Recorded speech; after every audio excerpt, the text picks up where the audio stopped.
bonjour à tous. Donc déjà oui, pour rebondir sur ce que dit Monsieur Robert, c'est qu'on m'a demandé de venir présenter le métier du BTP, ce que c'est et comment on peut arriver à travailler dans ces environs-là. Donc déjà en préambule, je suis jeune, je ne pense pas tout savoir sur ce qui se passe dans le domaine du BTP. Si vous avez des questions pendant la conférence ou pendant que je parle, il n'y a pas de problème, vous levez la main, je peux vous répondre du tac au tac. C'est le but, que ce soit un peu interactif parce que sinon ça va être un peu long. Et des fois, on m'a souvent reproché que j'étais un peu dur dans certaines de mes paroles, mais il ne faut pas le prendre personnellement, c'est des avis qui sont personnels. Et le métier le domaine du BTP, c'est quelque chose où c'est assez dur. Et donc du coup, on a un franc-parler qui peut choquer certaines personnes. Donc on va commencer par une petite présentation de vous et de moi. On va faire un peu de philosophie à un moment. On va présenter les études et comment arriver dans le BTP, ce qu'est le domaine du BTP, les entreprises, un petit cas pratique et les enjeux sociétaux qui touchent le BTP en ce moment. Donc déjà, qui êtes-vous? Donc ce que j'ai compris, c'est qu'il n'y a que des élèves de prépa. C'est ça? A priori, oui. Donc, je vais plutôt orienter mon discours du coup pour des étudiants en études supérieures. Et voilà. Parce que normalement, on avait un peu de BTS, un peu de bac pro. Ouais, vas-y. Attends. Seconde générale? Ok. Est-ce qu'il y a d'autres personnes qui viennent d'autres environs que la prépa TSI? Non, bon, ok. Bon, je vais parler du coup un peu de ce qu'on peut faire à côté en études. Donc moi, Théo Leroc, né le 15 octobre 2000 à Yves-le-Foll. J'ai grandi à Plérin. J'ai une sœur qui est artiste dans le domaine de la comédie musicale. Mon papa était chef d'entreprise et à un niveau scolaire BEP. Il est animateur au centre commercial de Plérin. Donc si vous voyez quelqu'un qui part dans le micro, c'est lui. Et ma maman est dans le domaine du développement durable et à un niveau bac pro. En petit handicap, donc je suis dyslexique et daltonien. Donc pour le travail dans le BTP et les plans, c'est souvent sympathique. Et après, en hobby, je fais de la course à pied. J'ai fait le marathon de Paris l'an dernier. Et je suis passionné par mon travail et le domaine dans lequel j'exerce. Donc, niveau professionnel et scolaire, j'ai fait bac STI 2D à Fraissinet, spécialité architecture et construction. J'ai fait ma prépa TSI du coup à Chaptal. Et en attendant, pendant les étés, au lieu de lire les fameux livres de français, je suis allé travailler sur les chantiers. Donc dans une entreprise qui s'appelait Lecoq, qui est de Plaintel. Donc j'ai fait 4 ans de main-d'œuvre, 4 étés de main-d'œuvre là-bas. Et je voulais faire une école en alternance. Et donc je suis parti aux Mines d'Alès, qui est maintenant une des meilleures écoles dans le BTP en France, et qui avait un cursus en alternance où j'ai fait ingénieur en spécialité dans le bâtiment. Et j'étais dans une filiale du groupe NGE qui s'appelle La Garrigue, en alternance et du coup en ingénieur travaux. En ingénieur travaux. Puis après, j'ai fait une année de spécialisation donc pour être ingénieur spécialisé au Chèque à Paris. Et là, j'ai rejoint le groupe NGE sur la ligne 15 donc du Grand Paris Express, donc c'est pour faire le métro. Et là, je suis en CDI et j'ai le poste de COP, donc chargé des ouvrages provisoires, j'expliquerai ce que c'est plus tard, et d'ingénieur méthode. Donc, les mines d'Alès, pour ceux qui n'ont pas beaucoup bougé de la Bretagne, c'est dans le Gard, donc dans le sud de Paris, dans le sud de la France, à côté de Montpellier. Et c'est la capitale des Cévennes, donc c'est un milieu assez reculé et minier. Donc les écoles des mines sont souvent dans des anciennes zones minières. Et donc l'école a été ouverte il y a 180 ans par un roi de France qui a dit il me faut des ingénieurs dans les mines. Du coup, on ouvre une école là-bas. Après la Garrigue, donc ça se trouve dans l'Aveyron, dans un petit village qui s'appelle Firmy, où il y a 2500 habitants. Et qui était une entreprise du département, qui a été la plus grosse entreprise, donc qui faisait à peu près 120 millions de chiffre d'affaires et maintenant qui a bien réduit. Et là-bas, j'ai travaillé pendant 2 ans dans une usine de préfabrication béton. Donc, c'est-à-dire qu'il y a des moments sur le chantier, on n'est pas capable de faire des pièces, de faire des coulages sur chantier où on a besoin d'accélérer les délais. Du coup, on fait de la main-d'œuvre à côté, donc dans des usines. Et la spécialité de la Garrix, c'était qu'on faisait un peu tout ce qui était sur mesure. Et donc j'ai pu travailler sur des prototypes, comme on peut voir au milieu, mais aussi des ouvrages pour le nucléaire, et des ponts, des façades de bâtiments. J'ai répondu à des appels d'offres pour la 69 notamment, qui a été construit par NGE. Et on a répondu au stade de Montpellier, qui ne s'est pas construit à cause d'une décision politique, mais il y avait un gros marché porté par NGE sur ça. Donc ça, c'était pendant mes 2 premières années d'alternance. Et après, j'ai fait de la conduite de travaux en bâtiment, en gros œuvre, on va dire. Et donc, j'ai travaillé sur le chantier de Solena. C'est une usine de méthanisation de déchets et qui s'apparente un peu plus à du génie civil industriel. Donc, c'est-à-dire qu'il y a du béton armé et un process qu'il faut incorporer à l'usine pour que ça fonctionne. Et donc, le but, c'était de faire du recyclage d'ordures dans l'avion.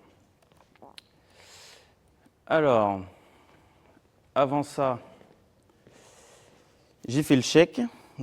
Donc le Chec à Paris, c'est une école spécialisée pour avoir un niveau Bac+6. Donc il y a 2 écoles en France dans le BTP qui proposent ce diplôme-là, donc d'ingénieur spécialisé. Il y a le Chec et l'ISBA BTP qui se trouve à Marseille. Et donc au Chec, on a 4 filiales différentes. Donc le CHEBAP pour tout ce qui est béton armé, donc les calculs de matériaux, calcul de structure en béton armé. Il y a le CHEM, calcul de structure en métal, le CHEB pour le bois et le CHEMEX pour les méthodes d'exécution et études de prix. Et moi, avec mon cursus plus conduite de travaux, etc., c'est ce que j'ai fait. Donc là, je suis ingénieur spécialisé dans les méthodes et les études de prix. C'est pour ça que je suis passé du coup en ingénieur méthode et en COP par la suite.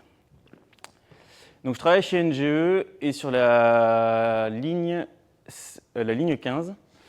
Donc NGE, c'est 26 000 collaborateurs, 20 pays, 5 milliards de chiffre d'affaires, 4e groupe français dans le BTP en termes de chiffre d'affaires. Et la ligne 15, elle aurait dû être finie pour les JO, comme tout le Grand Paris Express, mais on était très optimistes sur ça et ça ne s'est pas fait. Du coup, là, on a une livraison normalement pour notre lot qui serait en 2031. Et les prédictions avant disaient 2030. Et donc moi, je travaille dans le nord de Paris, nord-ouest, donc entre Bécon-les-Bruyères et les Grésillons.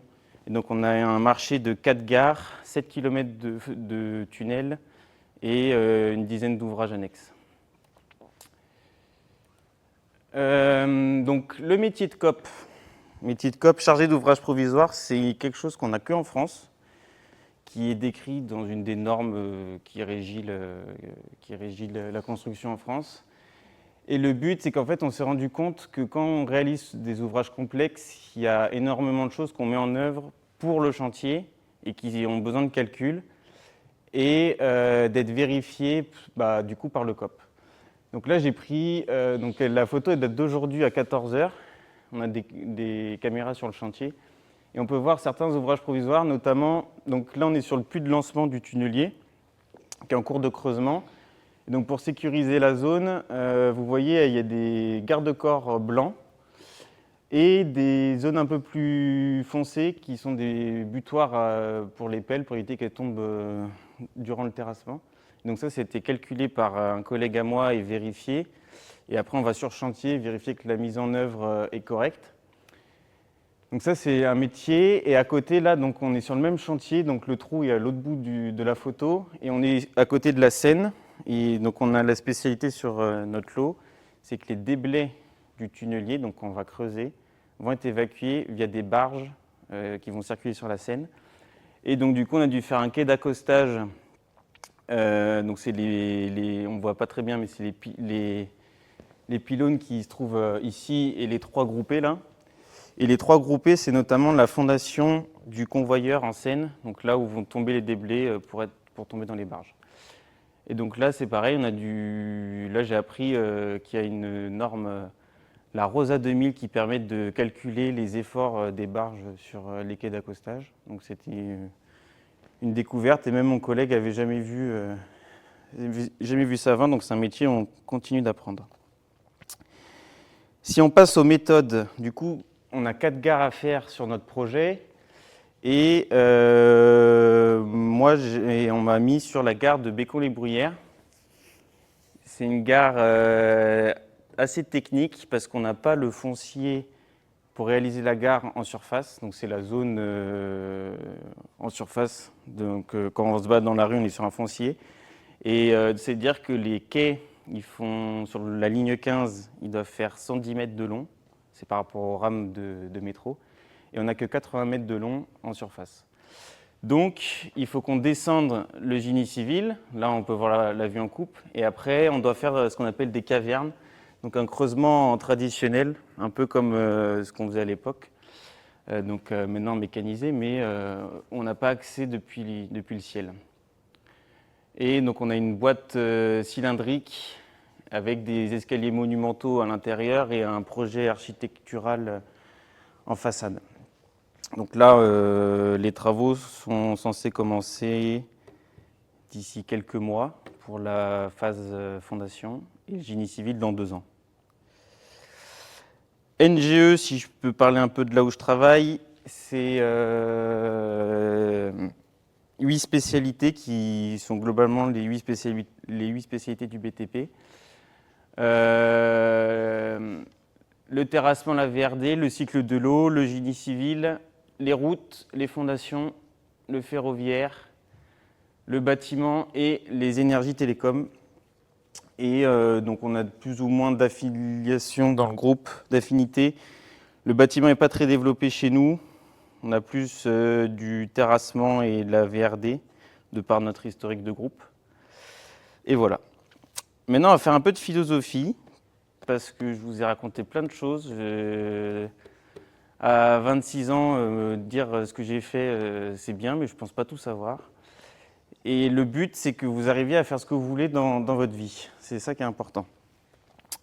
Donc j'ai mis quelques phrases que j'ai entendues comme ça durant ma scolarité, et certaines viennent de moi. Faites ce dont vous avez envie de faire et soyez heureux. Vous verrez, vous allez tous ingénieurs normalement, si vous réussissez la prépa. Et c'est des métiers qui sont très prenants. Et si vous faites quelque chose qui ne vous plaît pas, vous n'allez pas tenir longtemps dans vos métiers. Et même avoir un équilibre vie professionnelle, vie privée, c'est important. Mais comme on a des métiers où on va travailler, vous, j'espère, 40, 50 heures, ou alors vous vous limitez à 35, mais après ça dépend de toute l'évolution que vous voulez avoir dans votre carrière. Il faut que vous ayez le baume au cœur en vous levant le matin pour aller travailler parce que vous passez plus de temps avec vos collègues de travail qu'avec votre femme. C'est à peu près ce que m'a dit un ancien de mes collègues et j'étais plutôt d'accord avec lui. Après, pas trop de questions métaphysiques. C'est ce que m'avait dit mon directeur de département aux Mines d'Alès, Jean-Claude Souche, avec qui je m'entends très bien. Et il disait ça parce que on est dans une société qui bouge beaucoup. Il y a beaucoup de questionnements sur l'écologie, l'égalité, les migrations, les richesses, la répartition des richesses, etc. Et là-dedans, on se dit, qu'est-ce qu'on fait, nous, jeunes étudiants qui vont commencer des études dans un contexte comme celui-là? Est-ce que je veux changer le monde? Est-ce que je veux faire ma vie? Voilà. Il faut faire ce que vous avez envie et après, dans votre métier, essayer d'incarner vos croyances personnelles. C'est ce qui a été ressorti. On a eu un cours sur ça, je me souviens, et c'est ce qui était ressorti de ce cours. Après, donc Monsieur Leroc m'a toujours dit qui peut le plus peut le moins. Donc Monsieur Leroc, c'est mon papa qui est là. Qui peut le plus peut le moins. Et je ne vous ai pas raconté mon histoire dans les études, mais à la base, je ne voulais pas faire d'études. Je suis sorti du collège, je voulais faire un BTS, bâtiment, et après aller sur les chantiers et faire ouvrier. Et même en fin de troisième, je me suis dit, je vais faire un bac pro et je vais monter des parpaings toute ma vie. Et puis j'ai fait mon stage du coup sur chantier. Et ça m'a plu. Et puis mon papa m'a dit qui peut le plus peut le moins, continue. Mes professeurs m'ont dit continue aussi. Je suis allé en prépa, je me suis éclaté. J'ai adoré apprendre. Puis là, je continue dans cette philosophie. Au Mines d'Alès, ça s'est très bien passé. Je voulais plus encore, donc j'ai fait une année en plus. Et là, dans mon métier, je continue dans cette dynamique-là. Personne ne pourra faire les efforts à votre place. Ça, on vous le dit souvent, je pense, à l'école. C'est que c'est maintenant qu'il faut faire l'effort pour donner suite à votre vie plus tard. Et j'ai mis entre parenthèses pour pas dire autre chose, c'est parce que je dis souvent à ma maman qu'il faut se sortir les doigts des poches pour pas dire, pour être pas vulgaire, mais c'est un moment, il faut taper dedans et avancer. Et si vous avez une colle le lendemain et qu'il est 23h, faut quand même réviser. Et pareil pour les DS, et c'est comme ça qu'on progresse dans la vie. Et après, je suis allé courir avec un de mes collègues qui a fait le même cursus que moi, et qui m'a dit faut trouver toujours des nouveaux objectifs et s'investir à fond, parce que là, on avait des objectifs, c'est d'avoir un CDI, d'avoir le poste qu'on veut. Mais après, il faut trouver encore ce qu'on veut faire dans la vie. Donc, soit évoluer professionnellement, soit arriver à se caler. Et ça, c'est une suite perpétuelle qu'il faut avoir. Ça peut être des objectifs personnels, professionnels, dépassement de soi, voilà. Et donc, il faut toujours avoir quelque chose en tête qui vous fait vibrer, parce que sinon, vous allez vous endormir ou vous ennuyer. Donc, pour les études, donc, comme il y a beaucoup d'études sup et une partie en lycée, c'est général la seconde ? Ok. Donc, après la troisième, on va se concentrer sur le bac pro et le bac technologique. Tu ne sais pas encore ce que tu veux faire ? Ok. Moi, j'ai refusé, pour la petite anecdote, j'ai refusé d'aller en général parce que j'avais pas envie d'aller faire de la SVT. J'étais nul en français et en espagnol et en anglais. Et j'ai kiffé plus aller faire de la résistance des matériaux et faire un peu d'architecture et de construction. Donc, c'est pour ça que j'ai pris bac technologique, et je me souviens, je me suis fait un peu rouspéter par la CPE ici parce qu'elle ne voulait pas me faire changer. Et j'ai dit, mais de toute façon, c'est moi qui décide. Et puis voilà. Donc, une fois que tu auras ton bac, tu vas choisir le cursus. Plus, du coup, si le BTP t'intéresse, ce sera plus technique ou calcul, donc maths, physique, tout ça, ou STI 2D, je ne sais plus ce qu'il y a maintenant en spécialité en STI 2D. Et après, tu auras le choix. Quand tu auras ton bac, tu auras Parcoursup maintenant, comment ça s'appelle ? Oui, Parcoursup. Et là, tu vas devoir choisir si tu vas en université ou dans ce qu'on appelle les écoles, donc soit en BTS, soit en prépa, soit en IUT qui est raffilié à l'université, mais c'est un peu plus cadré quand même.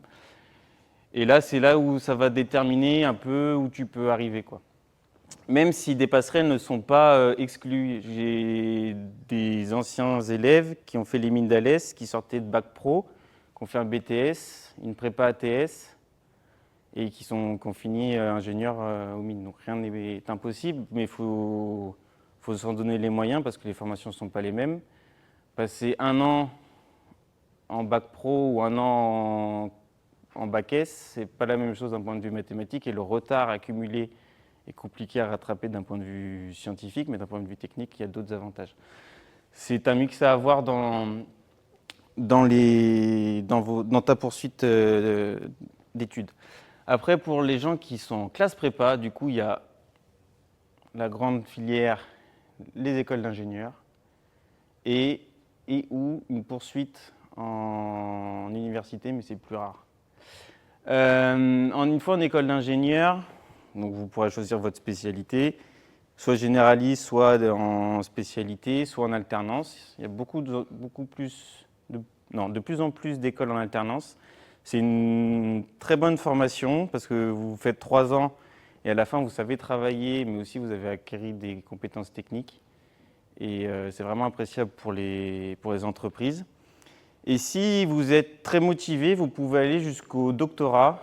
Et il existe des doctorats en BTP, il ne faut pas imaginer qu'on sait encore tout. Il y a plein de doctorats sur le béton, l'acier, la data dans le BTP. J'ai rencontré il y a 1 an une thésarde qui faisait un doctorat sur l'injection au front de taille des tunneliers par rapport à un certain mix, et elle analysait les données du tunnelier à l'arrière. Donc il y a des domaines de recherche. Ouais. Face aux mecs qui ont fait initial, je pense pas avoir été défavorisé quand tu as cherché du travail. Par rapport à l'école d'ingénieur? Bah, en école d'ingénieur, alternance initiale. Alors absolument pas. C'est vrai qu'il y a un décalage par contre entre les étudiants généralistes et les étudiants en alternance. Mais comme j'étais déjà dans une entreprise, ils m'ont poussé, l'entreprise m'a poussé à évoluer dans l'entreprise elle-même. Mais si j'avais changé d'entreprise, rien que le fait d'avoir fait alternance t'aide à trouver du travail, mais tu as un profil qui est plus professionnel que théorique en fait. Si je prends mon cas, en alternance, on était 40. Je pense qu'il y avait 25 élèves qui étaient en conduite de travaux et 15 qui étaient en bureau d'études. Quand on prend les généralistes, il y en avait beaucoup plus qui sont partis en bureau d'études et moins sur chantier. Parce qu'on a on n'est pas formé de la même façon. Après, ça dépend de ce que tu veux faire. Mais est-ce que tu peux aussi, parce qu'il dans toutes les formations, il n'y a pas forcément de l'alternance. Mais moi, si à refaire, je ferais de l'alternance à 100%. J'avais besoin de voir du terrain. Donc voilà.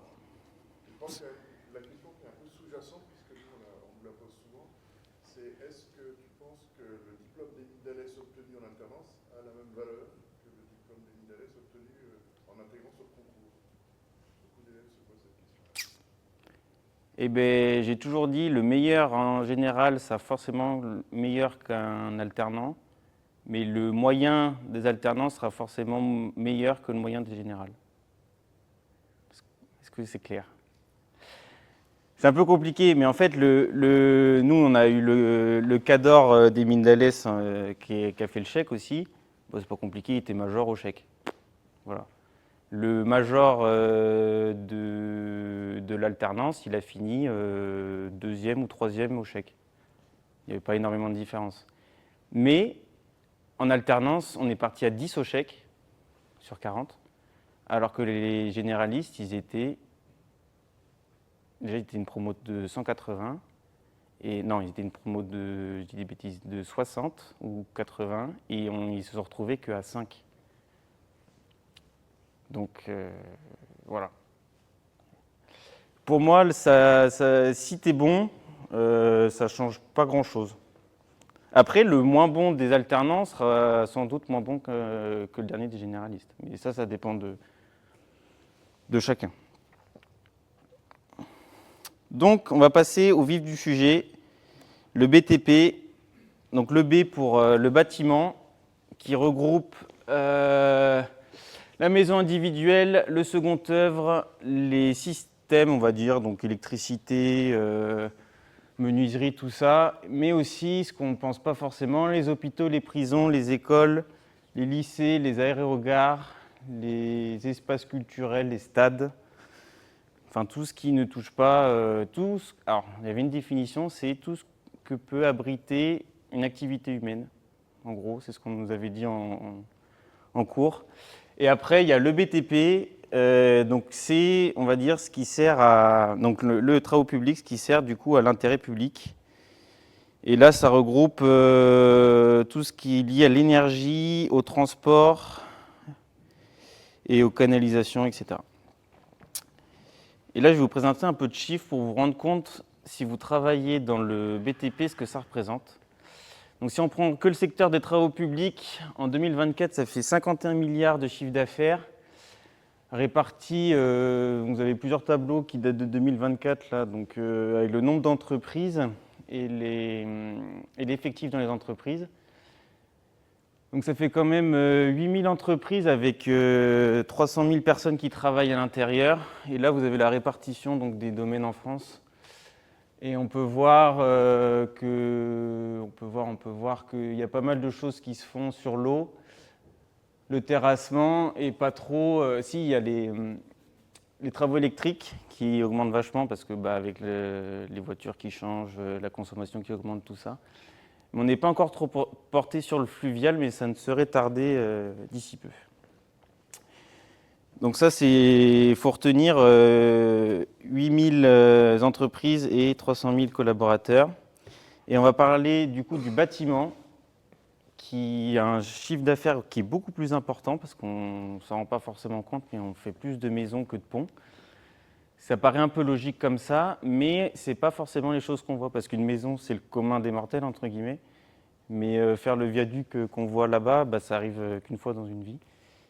Et donc, ce qu'on peut voir, c'est que ça fait 208 milliards de chiffre d'affaires, qu'on fait plus d'amélioration et d'entretien en bâtiment que de construction neuve.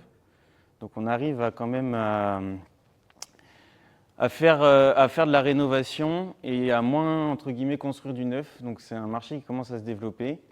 Et là, on passe sur une autre dimension d'entreprise. Donc, on est à 440 000 entreprises et 1 700 000 salariés. Donc, le bâtiment est beaucoup plus fort que le travaux publics en France. Et si on cumule tout ça, ça fait... Oui, il y a un problème dans les chiffres, mais on est... En 2023, on devait être à... Si, je sais pourquoi. Parce que là, j'ai présenté le bâtiment et le travaux publics, mais il y a d'autres choses sous-jacentes comme les carrières, les cimenteries, les approvisionnements de certains, par exemple les Leroy Merlin, etc. C'est des magasins, mais leurs approvisionnements font partie du chiffre d'affaires du BTP. Et c'est pour ça qu'on arrive à 400 milliards de chiffre d'affaires, dont 128 en valeur ajoutée. Donc ça veut dire qu'on ne fait pas juste de la revente, mais c'est-à-dire qu'on crée de la valeur dans le patrimoine français. Et du coup, ça fait 1 500 000 salariés. Donc par rapport à l'emploi en France où il y a 30 millions, ça fait quand même une personne sur un peu moins. Une personne sur 15 qui travaille dans le BTP. Donc vous êtes combien en classe prépa? 40? C'est-à-dire qu'il y en aura 2 ou plus. Vous allez en connaître. Si on parle des entreprises maintenant qui composent le BTP, vous avez bien vu que du coup, dans le bâtiment, il y a 400 000 entreprises et des très petites. Ce qui avait marqué, il y avait, je ne sais plus combien, il y avait 440 000 et donc 400 000 de taille artisanale. Et donc si je prends des petites entreprises, vous n'avez pas forcément les mêmes avantages selon là où vous allez. Si je prends l'entreprise Garel Maçonnerie Générale, c'est l'entreprise de mes cousins, voilà, si vous voulez tout savoir, qui sont 2 maçons tailleurs de pierre et qui ont dit on restera 2 et puis terminé. Donc l'ordre de chiffre d'affaires, c'est la centaine de milliers d'euros. Donc dit comme ça représente beaucoup, mais quand on enlève le salaire, l'approvisionnement, etc., ils arrivent à se tirer un salaire, mais c'est pas... Les chiffres sont gros dans le BTP parce que les matériaux coûtent cher. Et ça fait partie à peu près 30% des prix. Et après, il y a tout ce qui est engin qui rentre dans le compte.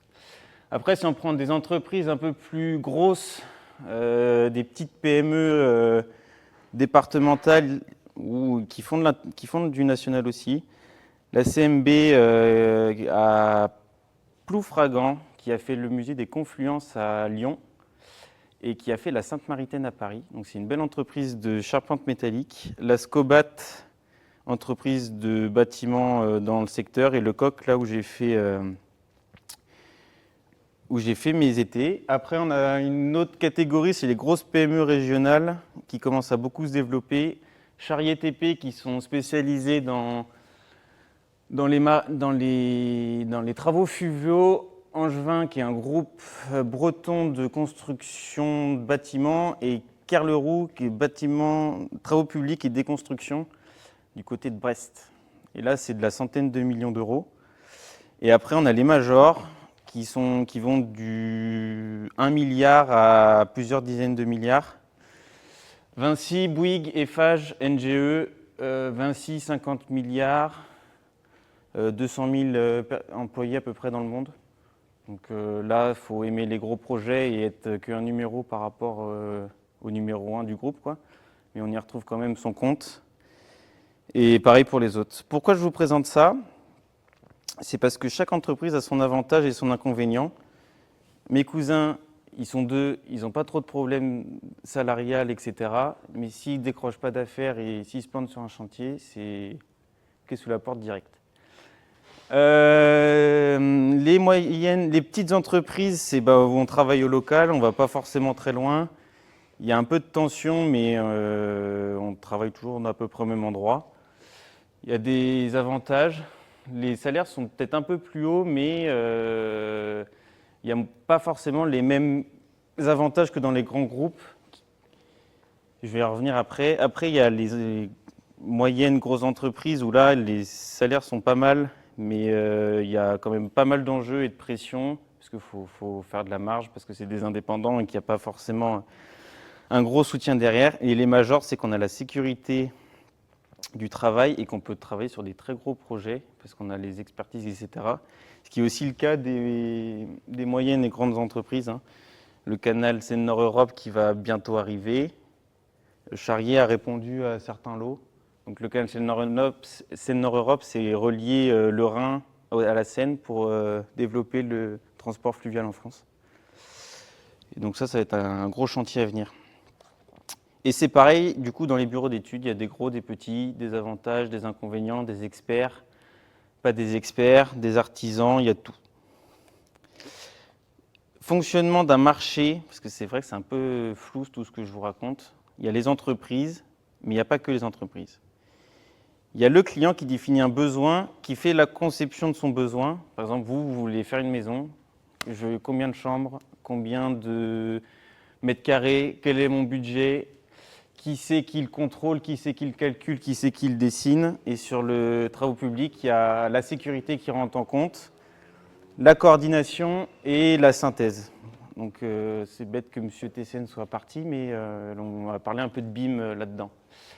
Après, sur les gros projets, ça c'est très contraignant.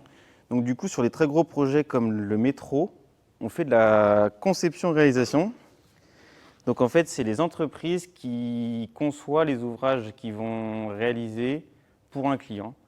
Donc là, si je prends mon cas, il y a la Société des grands projets, la SGP, qui a dit à NGE et Webuild, parce qu'on est en groupement, on a besoin de 4 gares à tel endroit, vous avez tel tracé.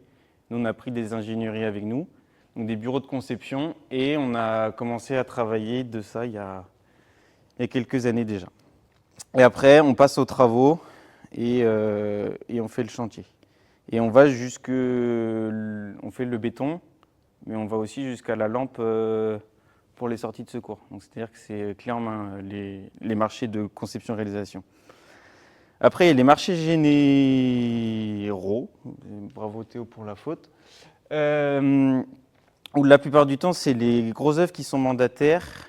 Et après, c'est à eux de faire la gestion du chantier. Donc il n'y a pas la partie conception. C'est vraiment que de la gestion de sous-traitants ou de co-traitants. Et ils ont un bureau d'études incorporé. Et c'est par exemple ce qu'on retrouve sur les collèges et les lycées. Donc le département, il fait sa conception, il prend un architecte. Il dit à Angevin, je veux un collège ici. Et puis Angevin, il se débrouille pour trouver le charpentier, etc.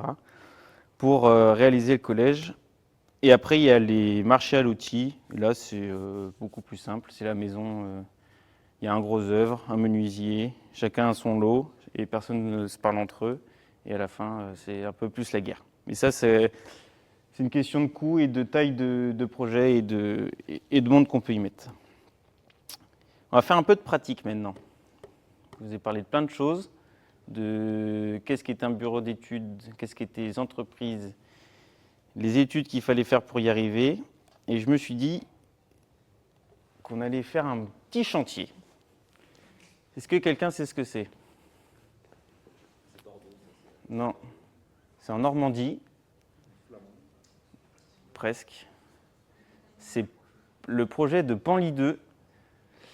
C'est une centrale nucléaire EPR2 qui est en train d'être réalisée par Eiffage. qui est une centrale nucléaire qui, du coup, qui est refroidie à l'eau de mer et pas avec les fameuses cheminées qui font de la fumée. Donc, première étape, il faut faire la conception du projet. Donc là, on a les bureaux de conception qui commencent à mouliner avec les experts de chez EDF, le nucléaire, les budgets nationaux. Et il y a encore des architectes. Il faut savoir qu'en France, on est un des seuls pays où tout projet de construction a besoin d'un architecte. C'est-à-dire que même pour le pont qu'on a fait sur la 69, un passage faune-flore sous la route, il y a besoin d'un architecte pour faire le projet. Donc il y a des architectes partout en France.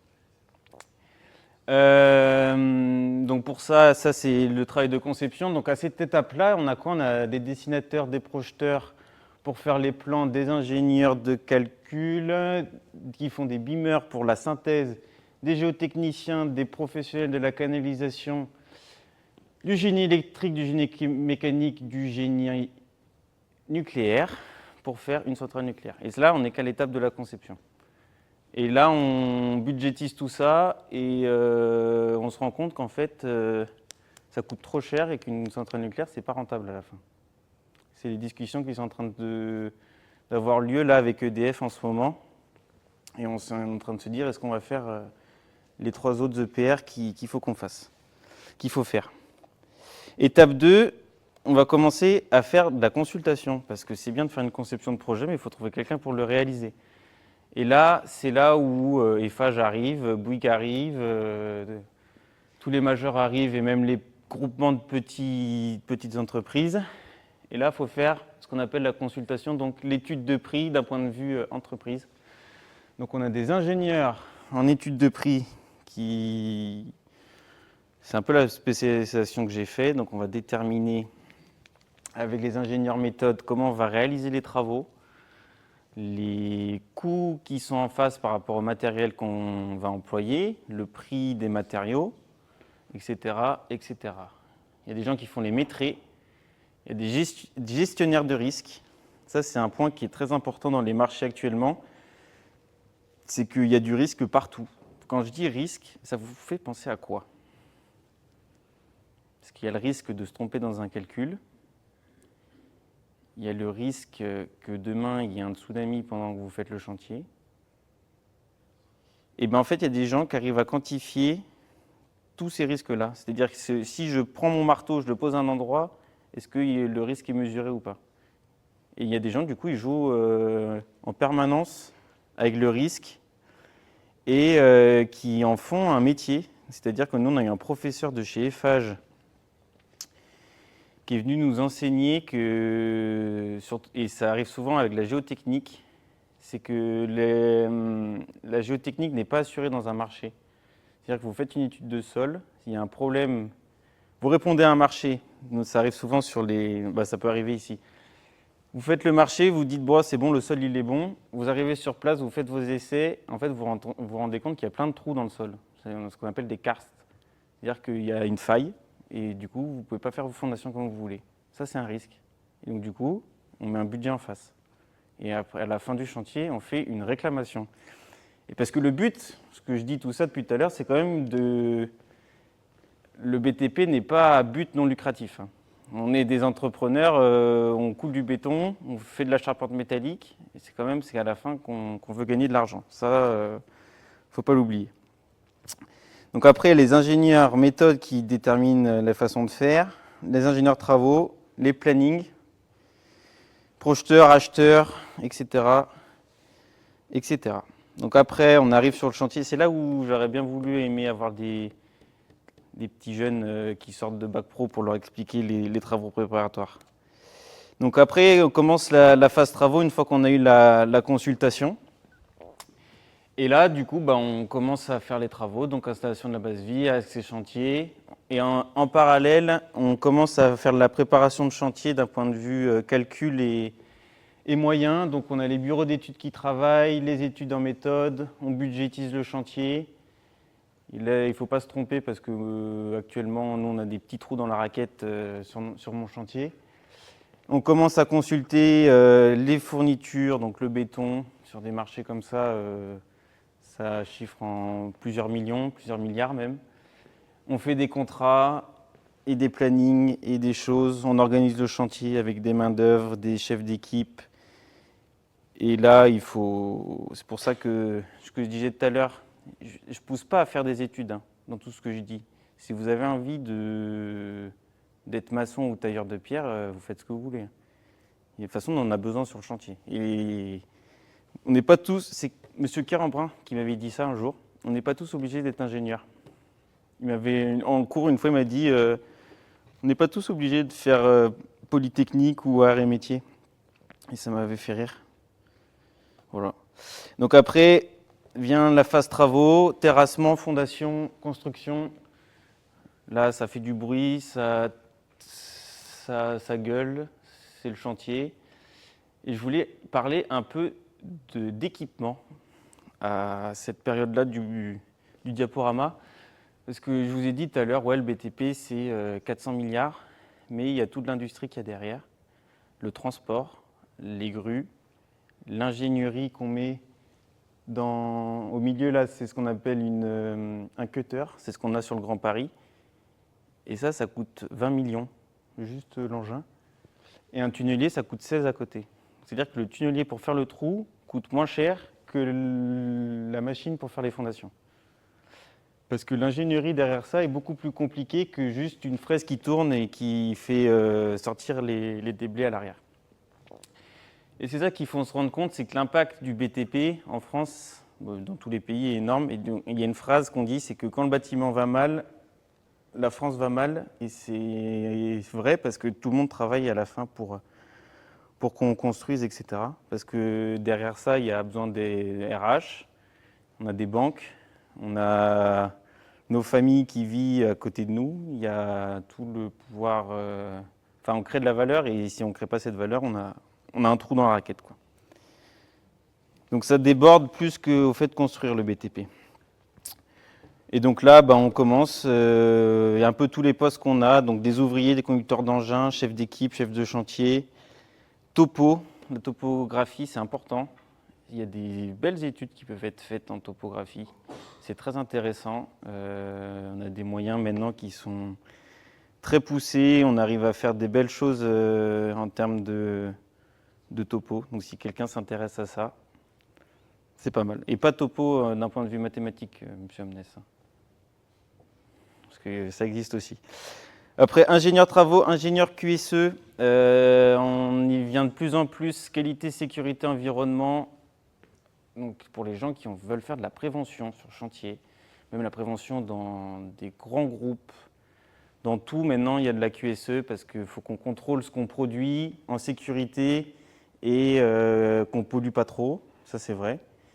Et donc il y a plein de formations là-dessus. C'est un peu sur chantier les gens qui nous cassent les pieds, mais ils sont là pour que ça se passe bien et à la fin qu'on arrive à sortir un chantier comme il faut. Après, fondation, c'est un peu la même chose, mais on a l'approvisionnement de béton qui vient par derrière. Et donc là, c'est les cimenteries, les carrières qui commencent à se mettre en route, les ingénieurs, les doctorants béton qui nous ont sorti la formule qui va bien pour répondre à nos besoins, et l'industrie du ferraillage. Donc là, on appelle les gens qui font du métal pour sortir les barres d'armature. Et donc on a une nouvelle industrie qui vient s'agrémenter à ça. Le génie civil, c'est un peu comme les fondations, mais on a les équipements de travaux, donc le coffrage, les grues, les étais, tout ça qui viennent en plus. Et donc après, c'est ce que je mets sur le côté, c'est qu'il y a quand même les études qui sont en cours, l'approvisionnement du matériel, des engins, des matériaux, et l'assistance qu'il y a derrière. Donc ça représente beaucoup de monde. Après, on passe du coup un peu au lot système. Donc on est toujours sur le PR de Panly. Je vous ai un peu perdu dans tout ça, mais on est quand même en train de faire une centrale. Donc il y a tout ce qui est canalisation pour l'usine, pour la centrale, mais aussi, comme je vous l'ai dit, on doit refroidir la centrale nucléaire avec de l'eau de mer. Sauf qu'en France, on aime bien les lois et on aime bien protéger nos côtes. Et donc il y a une loi qui dit qu'il ne faut pas que l'eau chaude qui sort de la centrale arrive trop près des côtes parce qu'il y a de la faune et de la flore. j'ai plus la distance en tête, mais je crois que c'est 3 km. Donc c'est-à-dire qu'il faut que l'eau chaude sorte à 3 km des côtes, mais pas que la canalisation soit dans la mer. Parce que sinon la canalisation, elle est chaude, du coup elle chauffe et ça ne marche pas. Du coup, ce qu'on fait, c'est qu'on fait un tunnel dans les côtes. Donc c'est-à-dire qu'on aura l'EPR, les eaux, et on fait un tunnel de 3 km pour aller refroidir tout ça. Donc voilà, la canalisation. Bon, l'électricité, faut bien que les génératrices tournent à un moment et qu'on arrive à mettre l'électricité qu'on produit sur le réseau, mais aussi qu'on alimente la centrale, parce qu'il y a énormément de machines, de servitudes, etc. Puis les mécaniciens qui arrivent pour faire des soudures, etc., tous les composants en rotation dans une centrale, et pour éviter de faire comme à Flamanville. Et après, il y a ce que j'appelle les finitions. C'est comme partout, les centrales nucléaires sont très propres. Tout a un code couleur, et donc du coup tout est peint, tout est beau. Il y a des menuiseries, des revêtements qui doivent être faits spécialement, donc on a les mêmes besoins que dans une maison, pratiquement. Et donc du coup, il y a aussi ces personnes-là qui interviennent sur ces chantiers. Arrive l'étape de la réception. Donc on a fini le projet, on a fini la centrale, on a fait tout le béton, tout va bien. Et là, on donne les clés à EDF. Et là, c'est le moment où déjà d'une, on donne la clé, parce qu'il y a eu le monsieur qui gère les risques qui nous a dit le sol n'est pas bon. On a eu plein de problèmes de la conception. Du coup, là, on sort une clé. Donc on est, je ne sais pas combien de milliards sur une centrale. On va en rajouter quelques-uns, histoire de ne pas perdre d'argent.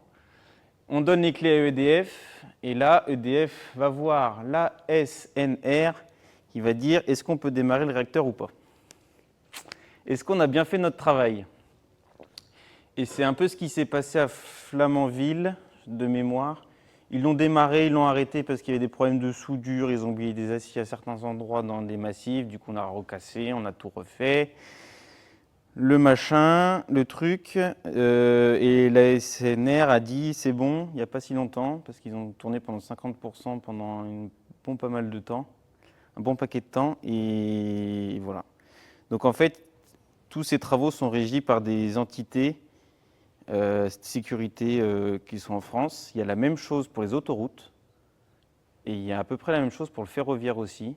Donc les autoroutes, il y a une autorité des autoroutes qui, quand on ouvre une autoroute, dit vous pouvez pas par rapport aux signalisations, aux panneaux, aux bordures de sécurité, etc.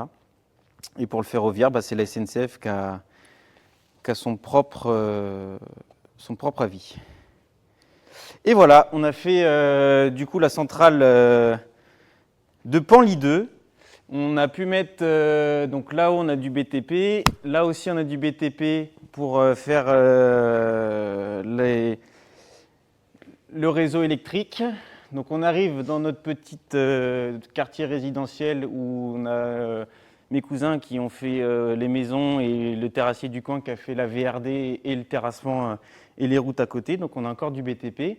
Et ça, c'est mon bureau où je vais pouvoir étudier les prochains chantiers. Donc en fait, vous vous rendez compte qu'à la fin, le monde du BTP touche tout le monde. Et c'est ça qui me fait vibrer, moi. C'est que je me dis que mon travail, il est visible par tout le monde, mais on ne s'en rend pas compte. Parce que quand vous êtes dans le métro parisien, vous ne vous rendez pas compte de tout le travail qui a été fait depuis des années. Mais c'est impressionnant et c'est très, très complexe. Et quand vous mettez le doigt dedans, vous vous rendez compte de tout ce qu'ont fait vos prédécesseurs et de tout ce que vous pouvez faire plus tard. Et voilà. Pour la petite histoire, je prenais le train pour rentrer en Bretagne.